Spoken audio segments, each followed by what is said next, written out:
Hello, everybody, and welcome back to Odin's movie blog. I am the critic who is a cynic. Hope you're doing well. And today, I wanted to say thank you to everyone that watched my review of Klaus yesterday. Those videos tend not to do as well on the channel just because of the nature of YouTube's algorithm.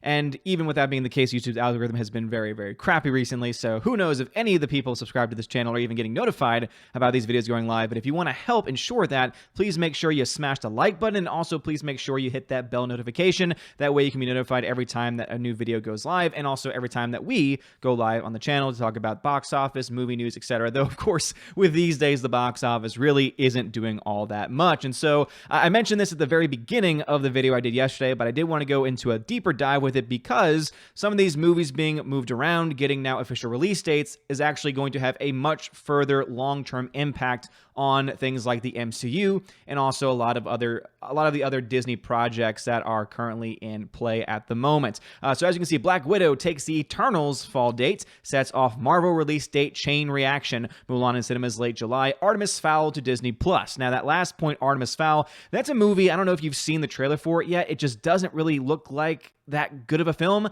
I wasn't really compelled by the trailer overall.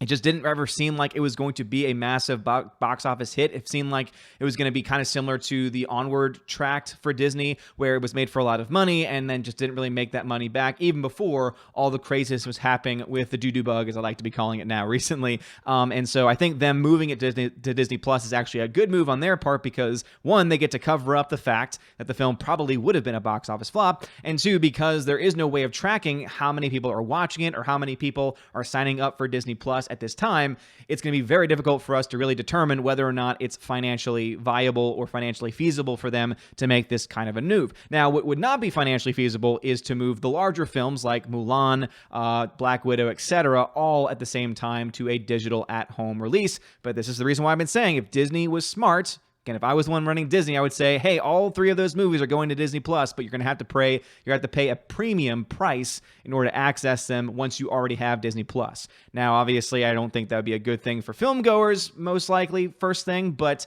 I think that overall that is going to be the origins, or rather, that's going to be the origins of what's coming next, but also the future of the film industry overall. Are films going directly to streaming services, but them not being freely a part of the streaming service, but instead being a premium offering instead. So let's go ahead and dive into this article from Deadline. So the Mother Studio franchise picks Disney, which has been destroying a lot of franchises recently, made some release date changes today, so this is the other day, which further underscores studios planning that the summer box office season starts later than sooner. And let's just be honest here, Deadline, the summer box office is dead. I mean, so many large films have already been moved back possibly as much of a year, at least going to August. So we're already going to see a much smaller summer box office in general. So I think that it's slightly disingenuous to say, oh, it's just going to be delayed a little bit. Too many films have been moved to next year. So basically the summer box office essentially is dead at this point. So with Artemis Fowl originally in the post-Memorial Day corridor, heading to Disney Plus, as I mentioned earlier, and Universal's Candyman now September 25th, while Disney Pixar's Soul is left standing at the expected first picture of summer. So let's go ahead and see if I can find Soul's release date. So June 19th. So Soul, the next Disney Pixar film, is set to continue to have the same release date up to this point.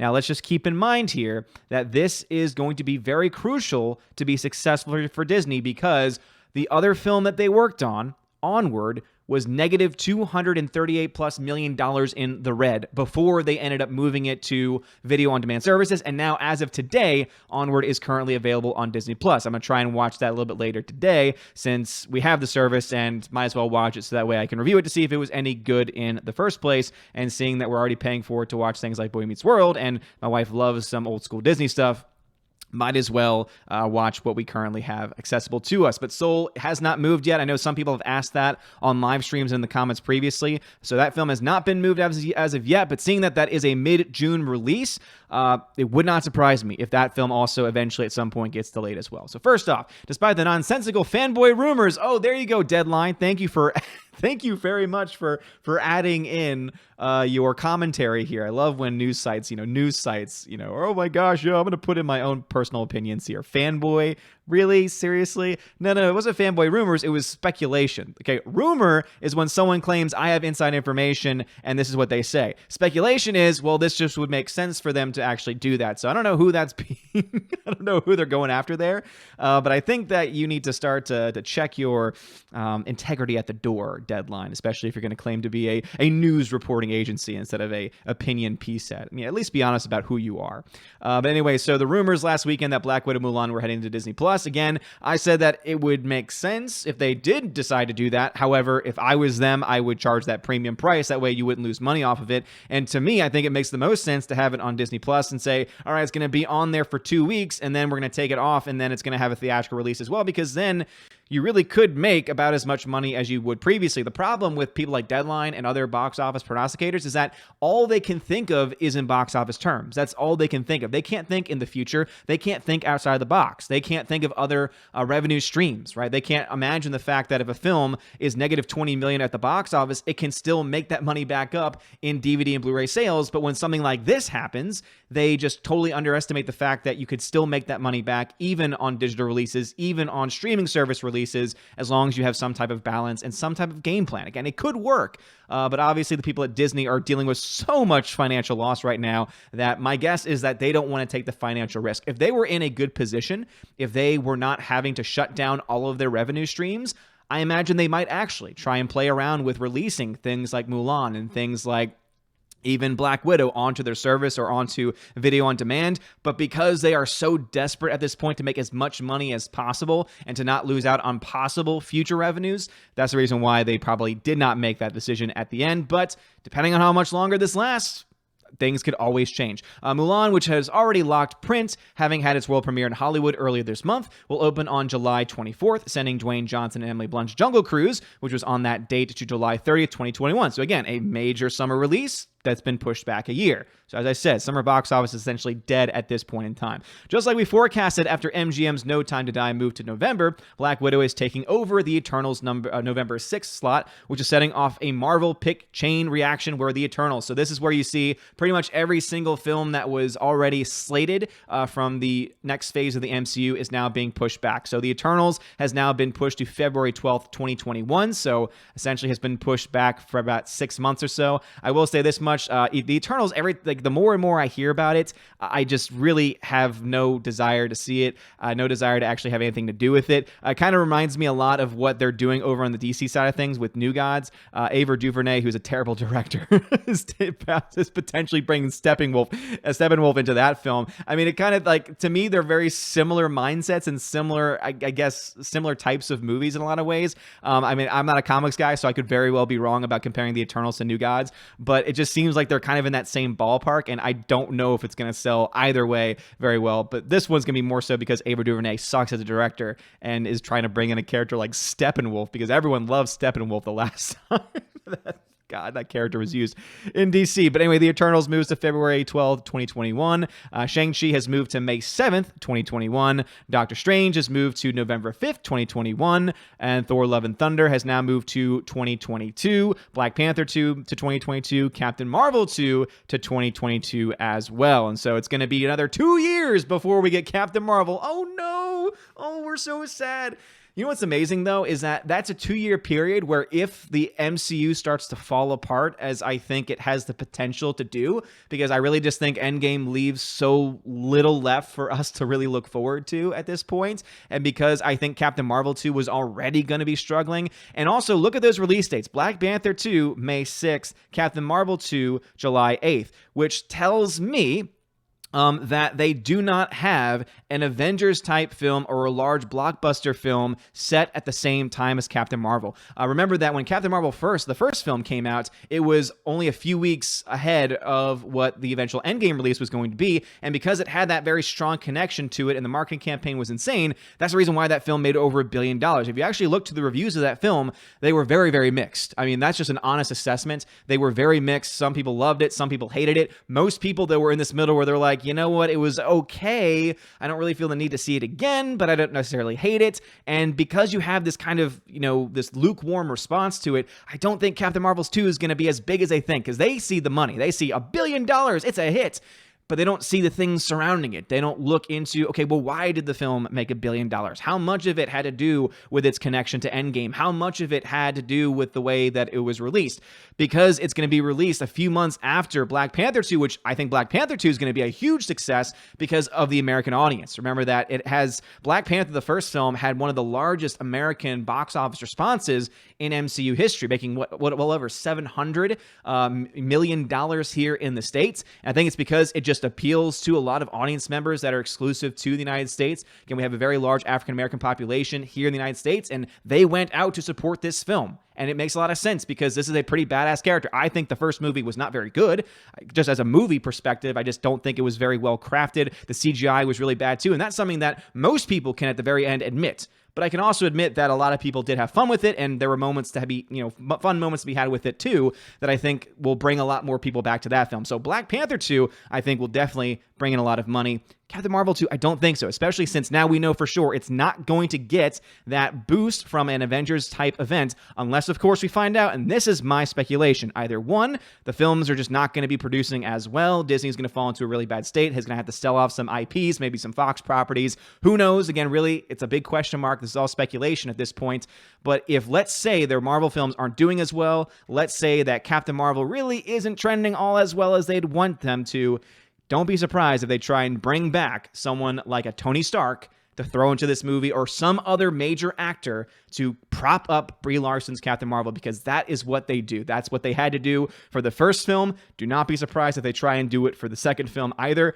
especially since it's going to be all by its lonesome in that summer release, that heart of summer release, July 8th, 2022. But of course, a lot can happen between now and then, but what are your thoughts about this? Obviously, this is going to change the game for a lot of people because there are various people that only see so many movies per year, and so now this is going to be pushing back a lot of people's movies that maybe they were interested in seeing from the MCU. Doesn't really affect me all that much because after Endgame, I've just been kind of just checked out of the MCU altogether, but I still wanted to cover it because some of you might actually still care about it. But are you planning to see Artemis Fowl? Again, that's going to get a Disney Plus release relatively soon. Of course, Onward is currently on Disney Plus as well. And do you think that these moving of the dates is going to have an impact? As I mentioned before, there's been surveys, I covered this in a previous video, there's been surveys done about whether people would be willing to go back to the theater right away after they open. And the vast majority of people said I would probably wait about a week or so. So it's going to be interesting to see what those first films are, because if they indeed keep Mulan at this date, but also even more so if they keep the, let me try and see if I can find it here, because what's the one film they're not moving? I've lost my thing here. Where is it? Rachel. Let's see, because Mulan, it's Seoul, right? Seoul was the one that I was looking for, because Seoul's, for some reason, they didn't put the Seoul date there. Again, it's June 19th. But if June 19th comes around, so let's say that all this starts to calm down by the beginning of June, and then theaters start to reopen, first week, second week of June, and they have decided we're going to keep this right where it is. You could theoretically say it's going to make money because it's Disney Pixar, but you really can't bet on that because look at Onward. Even Onward, before all this stuff happened, was not making a whole lot of money. Now, Soul looks a lot more intriguing. It looks like a better story than what we got with the trailers for Onward, at least at this point. But we could potentially see Disney start off its summer box office on a really bad foot. Not with a bad movie necessarily, but just with being in a very bad position and not knowing what the hell they're doing, buying way too many IPs and losing money on most of those IPs, especially those Fox properties. But let me know your thoughts. Do you think that Soul is going to make them money, or do you think that people are still going to be hesitant to go back to the theater once they start to reopen? Let me know your thoughts about this and everything we talked about in the comments section below. If you like this video, smash that like button, hit that subscribe. It helps us out a lot. You're all amazing, beautiful people. Have a wonderful day, and as always, God bless. And now a huge shout out to my April Patreon and Subscribe Star members. We have animation commentator Brian P., Dion, Divex, Elizabeth M., Enrique Evangelista, Father Christopher Miller, Hail Father, Frank the Tank and the Shawhan Wiener Dog Clan, Harold Francis, The Hunker Chunky Funky Monkey, Inflamed Wood, Intertrap Productions, Jason Clark, Jeffrey Toon, JJ Jonathan Jerembeck, Kenneth Cameo, Lady T, Mad Mitch Dunaway, Mike Jackson, Mr. Peabody and his evil twin with the beautiful hair, Orange Hat Reviews, Outpost Dyer, Perpetual Punster, Riff Magos, Rosetta Allen, Steve Glasker, Teresa Martin, Theodore Bendon, The DJD Show, and Tina B. And to my Subscribe Star members, Robert Revo, Mr. Roy, Glinzer, G2Cool99, Darkstar57, J. Alex McCarthy Jr., US 888209 Fast, Dean Heiss, Harold Francis, J. Rod the Beer Guru, Nebadon G. Adams, and ZK Man. I'm going to go ahead and leave that blank spot just previously in case any more people decide to become a Patreon or Subscribe Star member over the next few days. Just remember that as soon as you sign up, you are immediately eligible for any of the benefits. If you just sign up at the $1 tier on Subscribe Star or Patreon, you get a shout out at the end of every single video, including my live streams. If you're a $5 or up backer on either platform, you get access to exclusive giveaways where I give away several 4K Blu-rays, digital copies every single month as well. If you jump up to the $10 tier on either platform, you get access to all of that, plus you get access to an exclusive podcast that I do with my friend John the Flick Pick of John Flickinger and the Flick Pick fame. We do a bi-weekly podcast, so every 2 weeks or so we do one, so you get probably about 2 or 3 depending on what's going on, probably more so now with everything going on in the craziness of our world, but you do get access to that. Also, if you are at that $10 tier, it means that you get to take part in the Q&A part of that podcast, and so about 24 to 48 hours before the podcast, maybe even longer beforehand, I'll leave a post in the Patreon Subscribe Star. You'll be able to leave a comment on a question that you want us to answer, on a topic that you want us to cover in a future podcast as well. All of that you have access to. And if you're a $25 backer and up, you get all of those things. Plus, you get a t-shirt for your first month. That's right. You get a free t-shirt, high quality Odin's Movie Vlog t-shirt.